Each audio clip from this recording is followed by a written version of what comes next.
As a MLA एक आमदार कहकर चुनकर आए हैं। उस रोज़ से हमने अपने शहर के तरक्याती कामों के लिए अथक मेहनत शुरू की है और अल्लाह का शुक्र है कि हमको हमारी मेहनतों का फल अल्लाह पाक दे रहा है।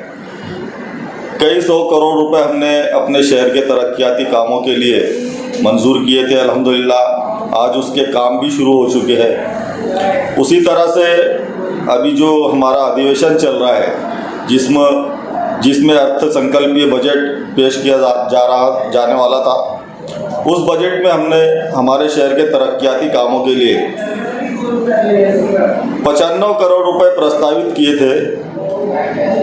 95 करोड़ रुपए की मांगनी की थी, उसमें हमारे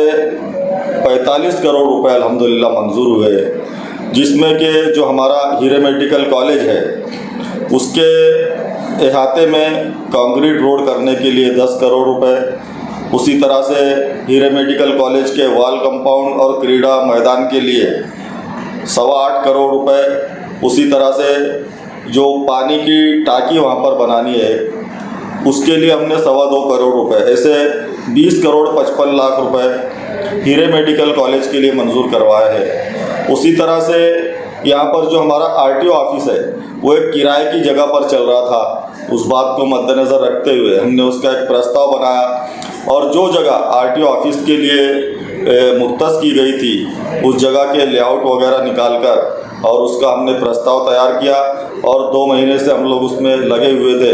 अनिल परब साहब जो हमारे परिवहन मंत्री हैं उनसे मुलाकात करके हमने उनको ये कहा कि RTO ऑफिस की जो इमारत है वो किराए की जगह पर चल रही है, इसलिए जो खासगी जो खुद RTO ऑफिस की मालिकी की जगह है उस जगह पर एक बेहतरीन RTO ऑफिस बनाया जाए। उसके लिए हमने 12 करोड़ रुपए मंजूर किए। उसके बाद जो हमारा हाजी कलीम रोड है उसके लिए हमने उसका कंक्रीटीकरण करने के लिए 5.25 करोड़ रुपए मंजूर किए हैं। उसके साथ साथ जो गुरुद्वारा के सामने का जो मोहाड़ी के लिए जो रास्ता जाता है उसके लिए हमने 3 करोड़ रुपए, जूना मुंबई आगरा महामार्ग जो है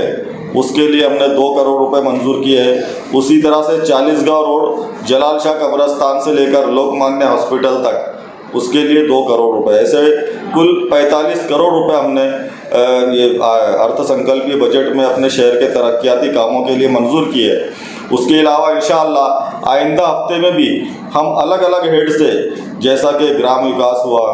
नगर विकास हुआ और सामाजिक न्याय विभाग हुआ, ऐसे कई पर्यावरण विभाग जो हुआ, ऐसे कई हेड्स है जिसमें से हम हमारे शहर के तरक्याती कामों के लिए निधि मंजूर करके लाएंगे इंशाअल्लाह। अभी 28 तारीख को ये रोज़ आपके लड़के का वलीमा है, तो उसके अंदर आप कुछ निगाह भी करा रहे हैं, ऐसा सुनने में आया। हाँ,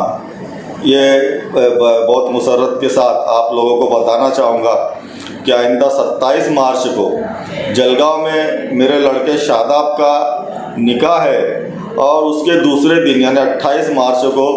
धूलिया शहर में हमने एक वलीमे का इंतज़ाम किया है, रिसेप्शन का इंतज़ाम किया है और उसमें जो हमारे भाई मरहूम हाजी कलीम शाह साहब, उनकी एक संकल्पना थी कि हम लोगों को 11 यतीम बच्चियों की शादी करनी चाहिए, तो उस बात को हम ध्यान में रखते हुए 28 मार्च को 11 यतीम बच्चियों की शादियां अपने ज़ाती खर्च से करने वाले हैं। और उसके अंदर कुछ दहेज वगैरह भी आपकी तरफ से रहे? उसमें अल्हम्दुलिल्लाह जो ज़रूरियाती सामान है जिसमें 51 बर्तन है, पलंग, गादी, उसके अलावा अलमारी, रैक वगैरह वो सब देने वाले हैं। बच्ची को कपड़े और दूल्हा के 200 मेहमान और दुल्हन के 200 मेहमान, ऐसे हम लोग उनको खाने का इंतज़ाम भी करके देने वाले हैं।